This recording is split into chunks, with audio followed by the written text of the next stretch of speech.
Sa Majesté qui a été d'un grand soutien. Son impulsion nous a été d'une très grande utilité. Elle nous a portés, nous a menés, parce que derrière, il y a une conviction. Et c'est cette conviction que le Maroc a essayé de traduire au plus haut sommet de l'État, à travers cette équipe qui s'est mobilisée, à travers les travailleurs de l'ombre, mais c'est aussi à travers l'implication de tous les Marocains, sans exception. Je voudrais leur rendre un grand hommage. Un grand hommage. La proclamation de Marrakech qui est venue réitérer l'engagement total des 197 partis qui étaient à Marrakech pour maintenir l'action et le momentum. Si j'ai bien compris votre question, c'est quelles sont quelques actions que nous pouvons retenir comme étant de bonnes émanations.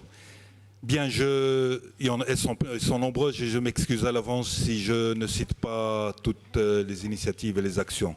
Du sommet sur la finance, et qui a été extrêmement riche et extrêmement également fort, et qui a donné également et qui a demandé au Maroc d'en faire une de ses priorités, et la partie finance et la feuille de route finance fait partie des priorités de l'agenda de l'action de la feuille de route du Maroc. La présidence marocaine s'est fixé un certain nombre d'objectifs et a mis l'accent sur 3 axes principaux.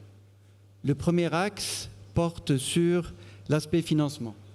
Nous avons considéré qu'il était essentiel pour pouvoir assurer en fait la mise en œuvre et l'implémentation des différents indices et des différents projets qui ont été proposés et projetés par les différents pays, de mobiliser ce financement à travers 3 axes.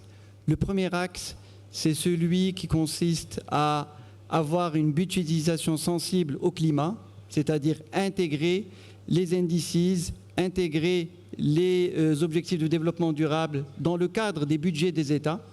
Et nous avons, dans ce cadre-là, lancé une initiative qu'on a appelée l'initiative CAPE, qui vise véritablement à proposer une approche à l'ensemble des pays et qui sera présentée en mai prochain sous la présidence marocaine, donc au niveau des assemblées de la Banque mondiale de printemps.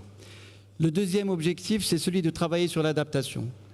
Comme vous le savez, nous avons déjà obtenu des résultats concrets dans le cadre de la feuille de route des pays développés sur les fameux 100 milliards de dollars.